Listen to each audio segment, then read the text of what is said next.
एक वो थे जिन्होंने वाल्मीकि समाज के साथ ये किया। एक हमारी सरकार है कि जब भव्य श्री राम मंदिर बन रहा है तो उस परिसर में महर्षि वाल्मीकि का भी एक मंदिर बन रहा है। आज 70% आतंकवाद की घटनाओं में कमी आई है। 9 साल पहले सिविलियन जो कैजुअलिटीज थी उनमें 72% की कमी आई है। 2010 में जो पत्थरबाजी की घटनाएं थी 2654 होती थी, अब 2023 में कोई नहीं होती। हिंदू मुस्लिम के लिए हमारे ऊपर आरोप लगाते हो, ये शिया सुन्नी के बीच में जो होता था वो भी शांतिपूर्वक हमारे दौर में हुआ। तो आज दुनिया का सबसे ऊंचा पुल अक्सनी पर हमारा जो उभरता जा रहा, जो निखरता जा रहा कश्मीर नंदनवन हमारा। जब स्वतंत्रता के उपरांत रियासतों के विलय का महकमा सरदार पटेल के पास था तो केवल कश्मीर नेहरू जी ने अपने पास क्यों रखा था? जो गृह मंत्री जी ने आरक्षण का विषय रखा है, जब ये बात हम करते हैं तो हमारे हृदय में एक अलग वेदना उत्पन्न होती है, क्योंकि पहली बार अब जाके 2019 के बाद वाल्मीकि समाज को अपना बहुत समुचित स्थान मिला है। दुख की बात है कि स्वतंत्रता के बाद इस देश में एक ऐसी व्यवस्था थी जहां जन्म से यह तय था कि जिस व्यक्ति ने जो व्यवसाय किया है, यदि वह सफाई कर्मचारी थे तो उनके बेटे बेटी सफाई कर्मचारी ही रहेंगे, चाहे वो पीएचडी क्यों ना कर लें। सोचिए, ऐसी अन्यायपूर्ण व्यवस्था स्वतंत्र भारत में चलती रही और उससे मुक्ति का मार्ग अब जाकर प्रशस्त हुआ है। एक वो थे जिन्होंने वाल्मीकि समाज के साथ ये किया। एक हमारी सरकार है कि जब भव्य श्री राम मंदिर बन रहा है तो उस परिसर में महर्षि वाल्मीकि का भी एक मंदिर बन रहा है। ये हमारी सोच और उनकी सोच में यह अंतर है। विकास की नई ऊंचाइयों की तरफ जम्मू कश्मीर आज बढ़ता हुआ नजर आ रहा है। आज 70% आतंकवाद की घटनाओं में कमी आई है। 9 साल पहले सिविलियन जो कैजुअलिटीज थी उनमें 72% की कमी आई है। सुरक्षा बलों में 60% की कमी आई है। 2010 में जो पत्थरबाजी की घटनाएं थी 2654 होती थी, अब 2023 में कोई नहीं होती। 2010 में 112 लोग पत्थरबाजी की घटनाओं में नागरिक मारे गए थे, 2023 में एक भी नहीं है।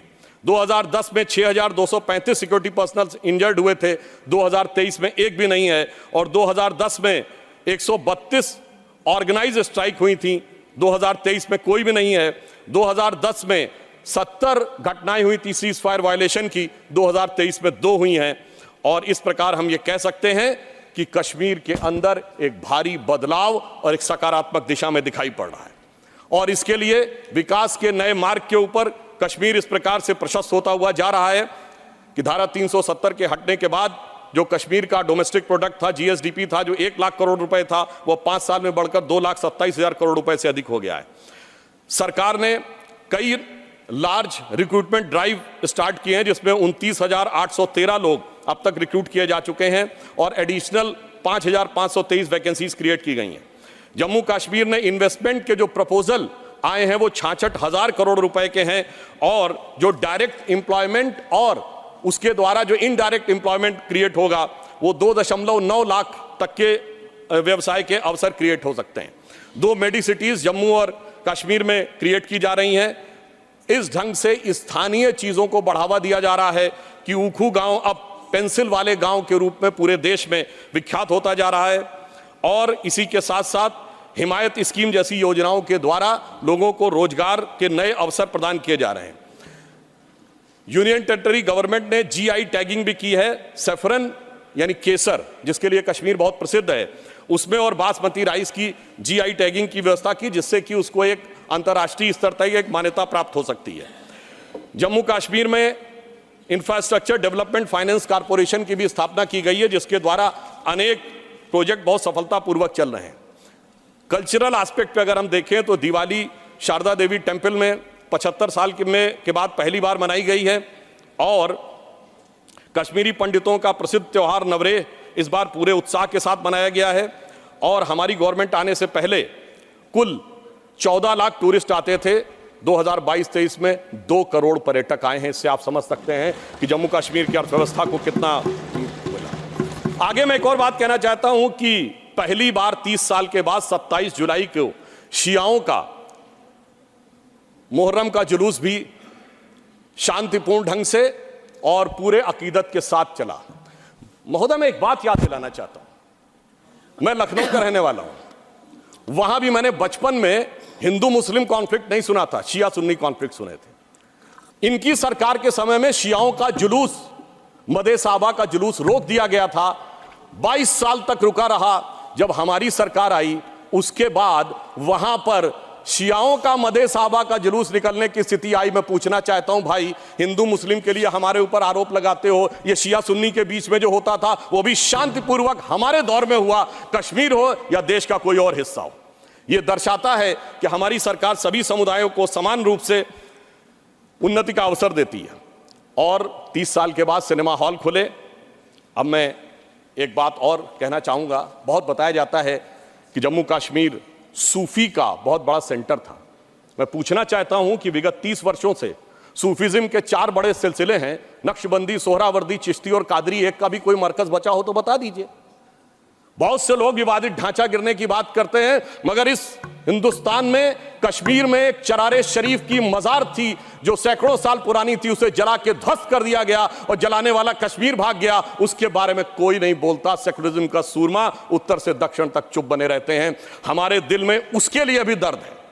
और मैं ये भी याद दिलाना चाहता हूं कि मुस्लिम समाज के लिए सबसे मुकद्दस मस्जिद हजरत बल पे नवंबर 1993 में आतंकवादियों ने कब्जा कर लिया था। ये वो भी दौर था, मगर इसके बावजूद किसी को उस दौर में खराबी नजर नहीं आती थी। आज जब सब कुछ शांतिपूर्ण और सही ढंग से चल रहा है तब यह समस्याएं नजर आती हैं। सेंट्रल गवर्नमेंट ने बहुत सारे इंफ्रास्ट्रक्चर प्रोजेक्ट्स अप्रूव किए हैं, सेंट्रल यूनिवर्सिटीज बनाई हैं। लद्दाख में सेंटर फॉर बुद्धिस्ट स्टडीज भी बनाया गया है और इसके अलावा IITs, IIMs और 2 एम्स बनाए गए हैं। प्रधानमंत्री ग्राम सड़क योजना में पहले 158 किलोमीटर की सड़कें बनती थी, अब 8068 किलोमीटर की सड़कें बनी हुई हैं। परंतु इसी के साथ साथ मैं ये भी कहना चाहता हूं कि मोदी सरकार के शासनकाल में आने के बाद अब मॉर्टेलिटी रेट जो 22 पे था वो अब 14.3 पे आ गया है। पहले केवल 47 जन औषधि केंद्र थे 2019 से पहले, अब 227 हो गए हैं।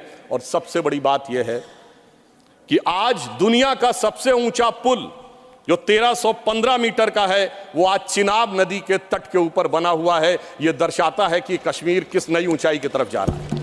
महोदय, मैं याद दिलाना चाहता हूं, हमारे बचपन में जिस जमाने में कश्मीर में आतंकवाद फैला था तो हम लोग कहते थे झेलम नदी का प्राचीन वैदिक नाम है वितस्ता और चिनाब का है अक्सिनी।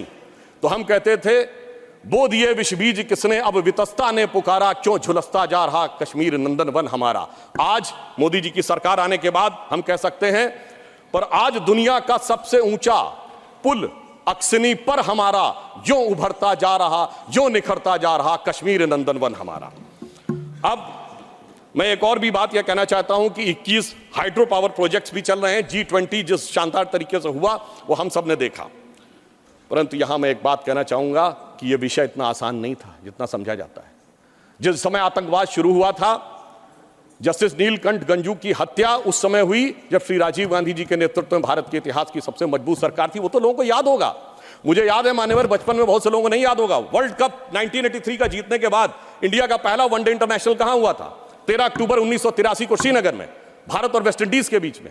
और वहां पर भारतीय टीम के खिलाफ नारे, चलिए वो तो अलग है, पाकिस्तान जिंदाबाद के नारे, भारतीय टीम के लोगों के ऊपर चीजें फेंकी गई, पिच खोद दी गई।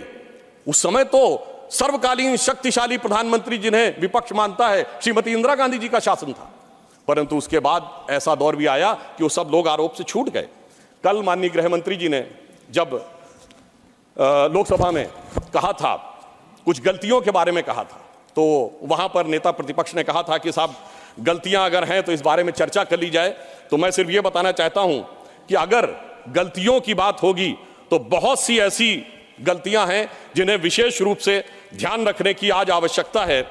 मैं सिर्फ 1-2-3 तथ्य लोगों के सामने रखना चाहता हूं। जब स्वतंत्रता के उपरांत रियासतों के विलय का महकमा सरदार पटेल के पास था तो केवल कश्मीर नेहरू जी ने अपने पास क्यों रखा था? नंबर 2, 1946 में महाराजा हरि सिंह जी के विरुद्ध विद्रोह के आरोप में जब शेख अब्दुल्ला जेल में बंद थे तो पंडित नेहरू स्वयं उनको छुड़ाने के लिए कश्मीर गए और वो भी गिरफ्तार हो गए। यह बात मौलाना आजाद ने अपनी किताब इंडिया विंस फ्रीडम में लिखी है कि इससे तत्कालीन कांग्रेस नेता बुरी तरीके से हतप्रभ हो गए। और इस परिस्थिति में जिस समय पाकिस्तान ने आक्रमण किया उसे कबायली आक्रमण क्यों कहा गया, सेना का आक्रमण क्यों नहीं कहा गया?